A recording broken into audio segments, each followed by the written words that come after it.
Pernahkah Anda terbangun di sepertiga malam, di tengah keheningan yang mencekak leher, lalu menatap layar gawai Anda yang membisu total?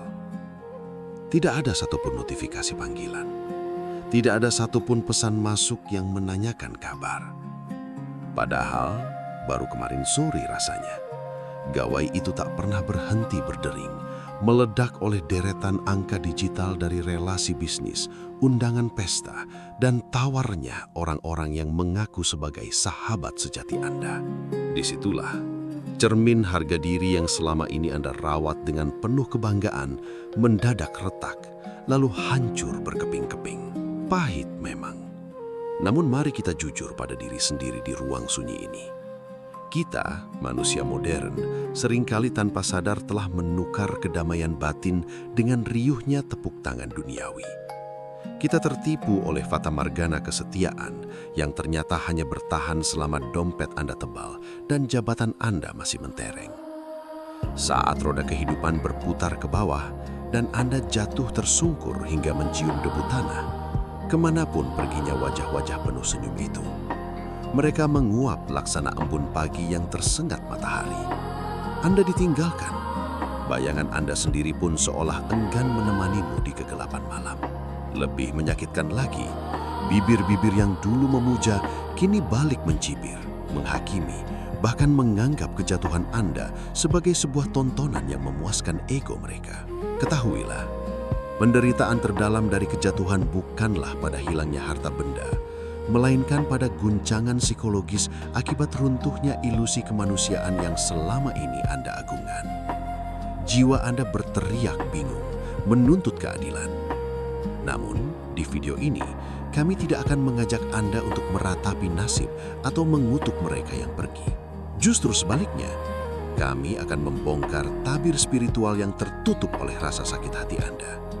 Anda akan menemukan sebuah rahasia luhur yang tersimpan rapat di balik derita pengkhianatan ini. Sebuah gerbang menuju kesadaran purba, sebuah fase penyaringan ilahi di mana kotoran-kotoran duniawi disingkirkan dari hidup Anda.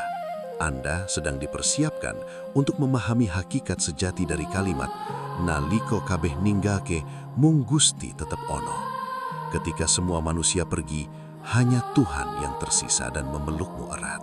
Tarik nafas Anda dalam-dalam, tahan sejenak, lalu hembuskan perlahan.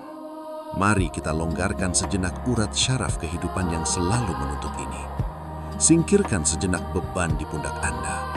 Sambil menikmati suasana yang kian hening ini, Sugeng Rahayu saya ucapkan. Bolehkah saya tahu dari kota mana panjenengan menyempatkan diri singgah di ruang wibawa hari ini? Silahkan tinggalkan jejak di kolom komentar. Sebuah kebahagiaan bagi saya bisa menyapa sedulur-sedulur dari berbagai penjuru Nusantara. Mari kita mulai perjalanan ke dalam diri. Dalam bilik kebijaksanaan leluhur Jawa, tersimpan rapat sebuah pepatah usang yang mungkin sering Anda dengar, namun jarang benar-benar Anda resapi maknanya. Ana gula, ana semut. Ada gula, maka secara alamiah berduyun-duyunlah kawanan semut datang mengerubungi. Sebuah hukum alam yang sangat sederhana, namun memendam ironi terdalam tentang rapuhnya hubungan antar manusia. Mari kita bayangkan siklus hidup ini layaknya sebuah pohon rindang yang sedang mengalami puncak musim berbuah. Ranting-ranting kehidupan Anda merunduk ke bumi, syarat oleh beban kekayaan yang berlimpah, kekuasaan yang tak terbantahkan, dan pesona ketenaran yang menyilaukan mata. Pada fase ini, wangi harum keberhasilan Anda menyebar ke segala penjuru angin. Lalu apa yang terjadi? Burung-burung dengan buru beraneka warna akan terbang melintasi lautan dan gunung hanya untuk berbondong-bondong singgah di dahan Anda. Mereka berkicau riang, menyanyikan lagu-lagu pujian terindah yang memabukkan telinga. Anda yang sedang berada di puncak kejayaan, seketika dikelilingi oleh ribuan wajah yang tersenyum ramah. Tangan-tangan berebut untuk sekedar menjabat tangan Anda. Di meja perjamuan, suara tawa tak pernah putus. Mereka mengangkat gelas, bersulang merayakan kehebatan Anda. Dengan fasih, mereka menyebut diri sebagai saudara seperjuangan, sahabat sehidup semati, dan pelindung setia. Namun, disinilah letak ilusi paling mematikan yang sering menjerat jiwa manusia. Kita terkecoh oleh bisingnya puji-pujian itu. Kita mabuk oleh kepalsuan, hingga dengan naif mengira bahwa nyanyian mereka adalah manifestasi dari cinta kasih abadi. Kita menjadi buta pada satu kenyataan pahit, bahwa burung-burung itu datang bukan karena mereka ingin memeluk erat batang pohonnya. Mereka berkumpul semata-mata hanya untuk memetuk manisnya buah yang sedang ranum di dahan Anda. Tanpa sadar, Anda mulai menggantungkan seluruh harga diri pada riuhnya tepuk tangan mereka. Anda rela menukar ketenangan batin yang sejati demi melayani ekspektasi orang-orang yang hatinya mudah berubah arah oleh embusan angin. Ketahuilah, membangun rumah kedamaian di atas fondasi validasi manusia sama halnya dengan mendirikan istana pasir di bibir pantai. Begitu ombak realitas menyapu, semuanya akan runtuh tak bersisa. Sebab setiap buah yang manis pada akhirnya telah ditakdirkan oleh sangkala untuk jatuh menghantam bumi atau membusuk di pelukan rantingnya sendiri. Lalu, seiring berjalannya sang waktu, berputarlah roda nasib menuju fase yang tak bisa dihindari oleh siapapun. Leluhur kita di tanah Jawa menyebutnya sebagai mangsa ketiga. Sebuah musim kemarau panjang yang perlahan tapi pasti mengeringkan sumur-sumur penghidupan dalam siklus perjalanan manusia. Saat itu tiba, hari-hari mendadak terasa begitu terik dan mencekik dada. Harta benda yang mati-matian Anda kumpulkan bertahun-tahun lenyap dalam sekejap mata. Usaha kebanggaan gulung tikar, pangkat dan kehormatan dilucuti tanpa ampun. Atau mungkin raga yang selama ini gagah mendadak lumpuh digerogoti penyakit. Pohon kehidupan Anda yang tadinya begitu mempesona kini meranggas, gundul, dan kering kerontang. Tepat di titik nadir inilah hukum alam bekerja dengan kejujuran yang paling brutal. Burung-burung yang dulu tak henti-hentinya bernyanyi memuji Anda, seketika mengepakkan sayap, terbang jauh mencari dahan pohon lain yang masih menjanjikan kerindangan. Semut-semut yang dulu berkerumun menghilang tanpa jejak, karena tak ada lagi manisnya duniawi yang bisa mereka cecap dari tangan Anda. Yang tersisa menyelimuti Anda hanyalah keheningan yang menyayat hati, sepi yang teramat pekat. Tragisnya, kepergian orang-orang yang Anda anggap saudara itu seringkali tidak diiringi dengan kebisuan yang terhormat, melainkan ditutup dengan sayatan luka. Orang-orang yang dulu datang mengiba, meminjam harta Anda tanpa rasa sungkan, tiba-tiba membuang muka dan berpura-pura tidak pernah mengenal Anda.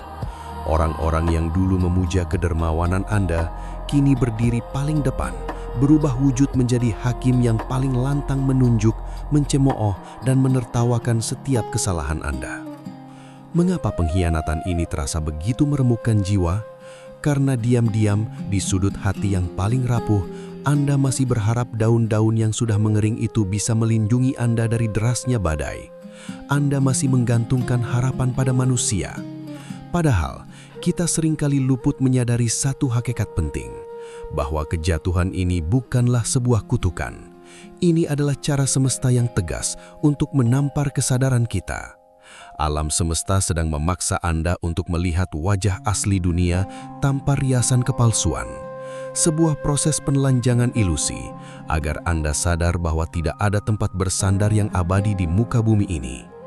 Musim kemarau ini mengajarkan bahwa kekuatan sejati tidak terletak pada daun yang rimbun, melainkan pada seberapa dalam akar batin Anda mencengkeram tanah kepasrahan. Pada pusaran fase yang menyakitkan ini, Anda akan berhadapan langsung dengan sebuah fenomena kejiwaan yang oleh para leluhur kita di tanah Jawa sering disebut sebagai sepi ing rame. Sebuah paradoks kehidupan yang sanggup mencekik batin. Anda merasa sangat terasing, kedinginan, dan kesepian yang teramat dalam. padahal raga Anda hidup berdesakan di tengah hiruk-pikuk dunia yang tak pernah tidur. Anda mungkin berdiri di tengah keramaian pasar kehidupan atau menatap ribuan nama yang tersimpan rapi dalam daftar kontak pertemanan Anda.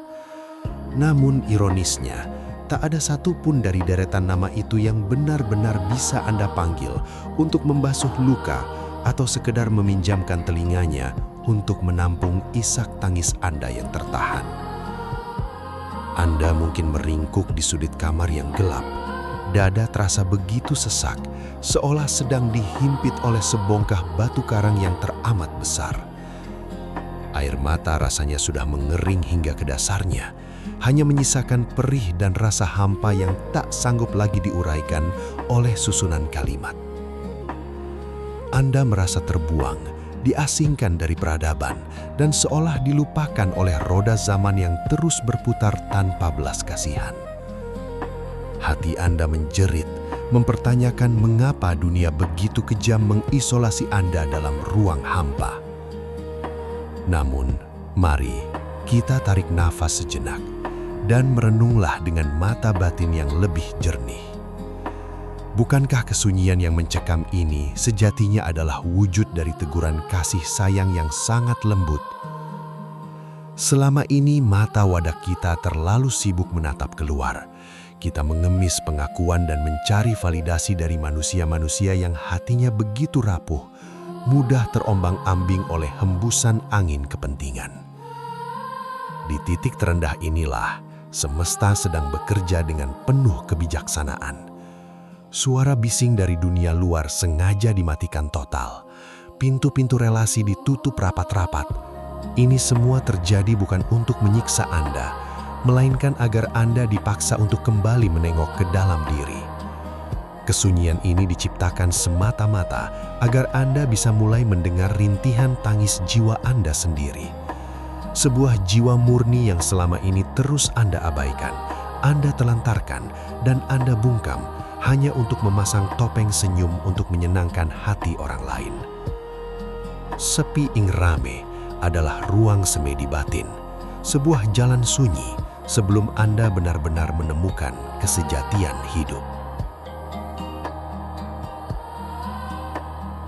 Bagi mereka yang memegang teguh laku spiritual di tanah Jawa, tersungkur tak berdaya di titik terendah tidak pernah dimaknai sebagai akhir dari sebuah lakon kehidupan. Titik terendah, kesunyian yang mencekam, dan rasa sakit yang mengiris hati itu sejatinya adalah sebuah proses luhur yang dinamakan pangruatan. Ini adalah sebuah upacara pembersihan tak kasat mata, pensucian raga dan batin dari pekatnya debu kotoran-kotoran duniawi yang selama ini melekat kuat dan membutakan mata hati Anda. Mari kita merenung lebih dalam.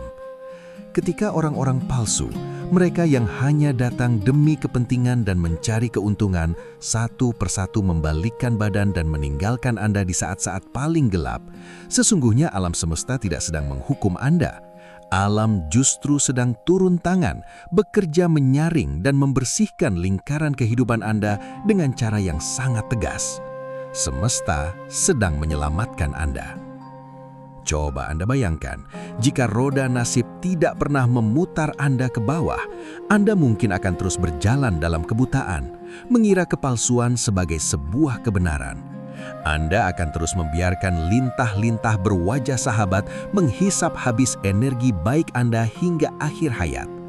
Oleh karena itu, segala hinaan, cemoohan, dan tawa sinis yang mereka lontarkan saat Anda tak berdaya, janganlah dimasukkan ke dalam batin sebagai racun yang mematikan. Anggaplah semua rasa sakit itu bagaikan seikat sapu lidi luhur yang sedang diayunkan oleh semesta, sengaja dihadirkan untuk menyingkirkan tebalnya debu keangkuhan dan kesombongan dari dalam dada Anda.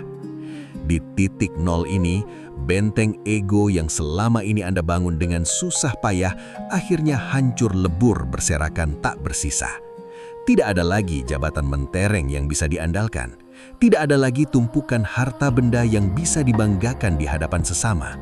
Anda kembali pada wujud asalnya, menjadi manusia seutuhnya yang polos dan pasrah di hadapan nasib. jiwa Anda kini menjelma menjadi sebuah wadah yang kembali kosong. Namun, ketahuilah sebuah rahasia besar ini. Hanya pada cawan batin yang benar-benar bersih dan kosonglah embun kedamaian sejati sanggup dituangkan. Dan pada akhirnya, saat Anda menoleh ke kanan dan ke kiri, namun tak lagi menemukan satupun bayangan manusia yang menemani. Saat Anda melihat ke bawah, dan yang tampak hanyalah dasar jurang keputusasaan yang kelam. Di saat napas terasa begitu berat, dan air mata di pipi sudah tak mampu lagi menetes. Perlahan-lahan, keheningan semesta menuntun wajah Anda untuk menengadah ke atas. Anda dipaksa untuk kembali menengok ke dalam relung hati yang paling sunyi, tempat bertahtanya sebuah cahaya abadi yang tak pernah padam. Disitulah, tepat di puncak kesendirian yang semula terasa begitu menakutkan, Anda akan menemukan sebuah pencerahan yang sangat agung. Naliko kabeh ninggalke, mung Gusti tetap ono. Ketika semua ciptaan yang fana ini berpaling dan membuang muka, Sang Pencipta justru sedang menatap Anda dengan tatapan kasih sayang yang tak bertepi. Anda mulai menyadari bahwa Tuhan tidak pernah pergi meninggalkan Anda sedetik pun. Kitalah yang selama ini mengembara terlalu jauh, tersesat karena terhalang oleh riuhnya pesta duniawi dan silaunya harta benda. Di titik terendah inilah, saat Anda tak punya apa-apa lagi selain desah napas, Anda justru bisa merasakan pelukannya yang paling erat. Tidak ada lagi jarak, tidak ada lagi perantara. Hubungan batin antara Kawulo dan Gusti, antara hamba dan Sang Maha Mencipta, kini menjadi begitu murni, tanpa syarat, dan tanpa topeng kemunafikan. Penolakan dari manusia-manusia di sekitar Anda ternyata adalah cara Tuhan yang paling luhur untuk melindungi jiwa Anda. Anda sengaja dijauhkan dari mereka yang palsu, agar Anda ditarik mendekat ke haribaannya. Kesendirian yang merantai raga ini bukan lagi sebuah penjara yang menyiksa, melainkan ruang semedi yang membebaskan batin. Anda berserah diri seutuhnya, mencapai derajat tawakal di mana tak ada lagi sebersit pun ketakutan akan hari esok. Anda menyadari penuh hakikat Sangkan Paraning Dumadi, bahwa hanya kepadanya tempat kita menyandarkan segala duka. Di titik ini, Anda tersenyum luluh. Bukan karena badai telah reda, namun karena Anda tahu, Anda tak pernah benar-benar berjalan sendirian. Sedulur di ruang wibawa, roda kehidupan atau cakra manggilingan akan terus berputar. Kadang di atas menatap cakrawala, kadang di bawah mencium bumi. Jika hari ini Anda sedang berada di titik paling bawah, dihina dan dijauhi, terimalah dengan dada yang lapang. Narimo ing pandum.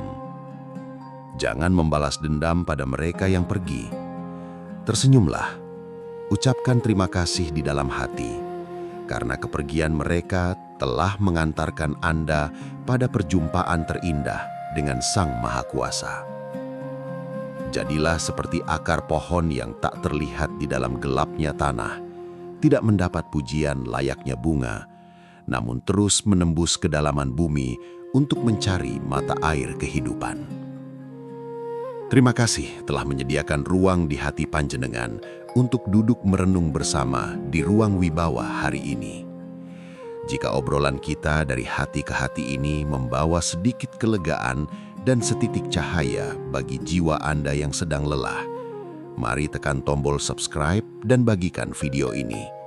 Mungkin di luar sana ada sahabat atau kerabat kita yang diam-diam sedang menangis di titik terendahnya dan membutuhkan pengingat bahwa ia tidak benar-benar sendirian. Tetaplah berjalan meski perlahan. Tetaplah bernapas meski terasa berat. Rahayu, Rahayu, Rahayu Sagung Dumadi. Semoga kedamaian semesta senantiasa menyertai langkah panjenengan semua. Sampai jumpa di renungan kita selanjutnya. Assalamualaikum warahmatullahi wabarakatuh.